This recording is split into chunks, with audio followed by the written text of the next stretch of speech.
What is going on, everyone? And today we are here for week 10 of the Falkland Tyres GT4 Fixed Sprint Challenge Track Guide Series. And this week we are at Autodromo Los Carlos Pace, or Interlagos as most people refer it as.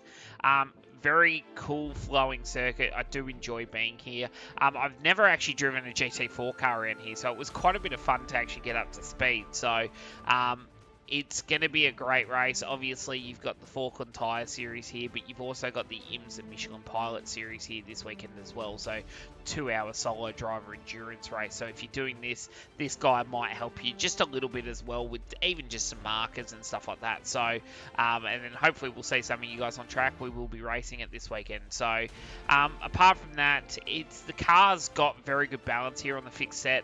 There's a little bit of oversteer in some of the quick change direction corners, but it's very neutral other than that, so it's quite a pleasure to drive. So the track temp was extremely hot in this session. I just did it off the schedule for iRacing, so I don't know if that's how hot it's going to be for this week's racing. If it is, that's pretty crazy. I think it was about 60 degrees, so should be quite slick, I guess you could say. But other than that, guys, I really appreciate everybody that's been liking the videos, subscribing to the channel, interacting with that content. I hope you guys are getting something out of this. I really hope you have a good week of racing, and let's get into it. Week 10 at Interlagos.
Alright guys, so now we're going to break down the lap. So as we're coming down into turn 1, we're just going to start to slow it down. So just between the 100 and the 50 meter board, there is a light pole about halfway. So right at this point here, you can see it just there on the screen. That is our brake marker into turn 1. And you'll see that I'm actually got the car over the white line on the right hand side as I'm coming into the corner. Nice big brake pressure. I go all the way back to second gear. I come off that extra bit of extra road right where the white line ends, pitch the car in second. I use a little bit of curb here, not too much, right? I just want enough to help rotate the car slightly through and be able to pick the throttle up. So I use quite a bit, but it's not a lot. But then as I come down here, I short shift to third, turn in extremely early, use a lot of curb on the inside here, and focus on getting onto that throttle as soon as possible. If you don't, you're just going to hemorrhage time the whole way down this little straight to the next corner. So quite a bit of curb here. You'll see the car pushes a little bit wide at this point here, so sort of just past the flag marshal hut. And then as we continue around the corner, I open the steering up, get to 100% throttle, and just try and carry that momentum out of the corner. Keep the car nice and straight. I stay on the left-hand side coming down here. I'm just going to speed it up till we get to the next braking marker. I'll start to slow it down now. So coming into this one, I'm looking at the flag marshal hut. The only reason you can use the 100-meter board, you can use this little escape road here. I'm just going to stop it right here for a second. The reason I use the flag marshal hut, it's a much bigger object to spot, especially if you're in the heat of a battle. The last thing you want to be doing is trying to spot a crack on the road or the 100-meter sign or whatever. So I use the flag marshal, nice big green outpost, right? You can push this a little bit deeper, especially in a quality trim or low fuel. I'd be looking more towards the escape road just up there that comes onto the track. But for your general sort of consistency and race pace, I would definitely be more looking at the flag marshal hut just to actually flow the car through, not use the tyre too much, try and save a little bit of fuel. So as you come in, big brake pressure. Turning point's not too bad. As you can see, I'm already starting to drift off the corner ever so slightly. I turn in quite early. I use a decent amount of curb just to get the car to rotate and pivot through the corner. You'll see I clip the apex right by this little escape road that comes out just here. So that's where I want to start to hit the apex. And then as I carry the speed off, I let the car run wide, use all the circuit on the exit here. This is going to help you get the drive up the hill that you need. So you can see I just grabbed the curb on the outside and then I'm starting to turn back at the corner straight away. So come through here, let the car drift out to the edge of the road on the exit there. So it's more like a flow style corner through here. And then we start to head up to the next corner. So the issue with the next corner is there's no real official marker. So I start to head back towards the left-hand side. It's the closest thing I can pinpoint it to is the flag marshal hut just up here, but even that's not quite close enough. So what I'm doing is I'm braking just before it, so at this point here. So it's about a car length before the flag marshal hut on the left-hand side I'm using as my brake marker. You'll see there's a little change in the road up here, that on the white line, that's where we turn the car in. So nice big brake pressure, down one gear. You'll see I really pitch the car in as we get to that little white line that just kinks out slightly. I flow the car in nicely, just clip that apex, let the car slide to mid-track, and then I start to turn the car back so I can focus on the second apex. It's all about getting it straight. As soon as I get this car straight off this corner, I'm on the brakes right at this point here. So nice big brake pressure as soon as you get in. Back to second gear again. You'll see I turn in just as this white line slightly changes direction again. So I turn the car in at the corner now. So turning in quite early. And then I want to clip the apex when I'm just sort of in line with that flag marshal hut just off in the distance. So, and as you can see, I put a lot of car over this curb. Sorry about that, guys.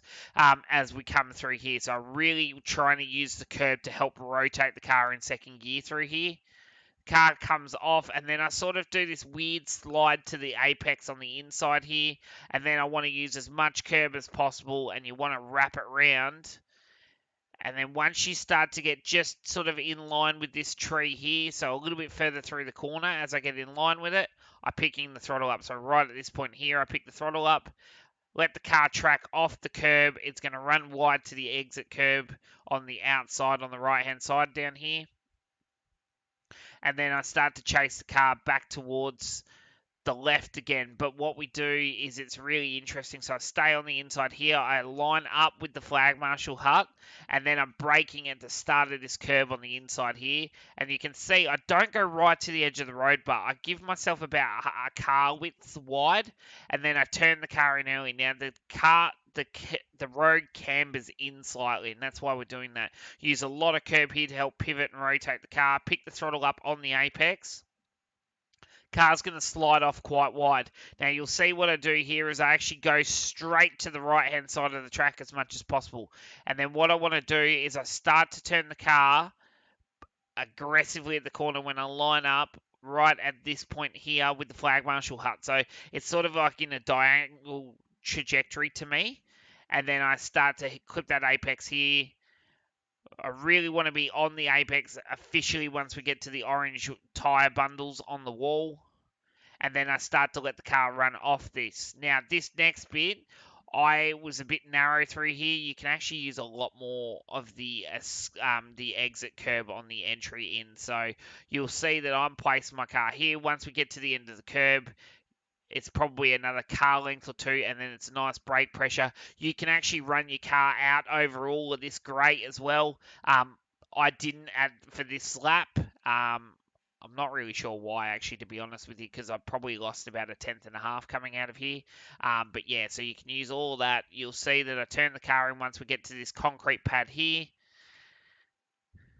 Use a lot of curb on the inside to help pivot and rotate, but then as soon as you get to that apex, you want to sort of hit it when you're in line with that building, and then pick the throttle up nice and quickly, let the car slide right out to the escape road, use all the curb, and then fire it up over the hill.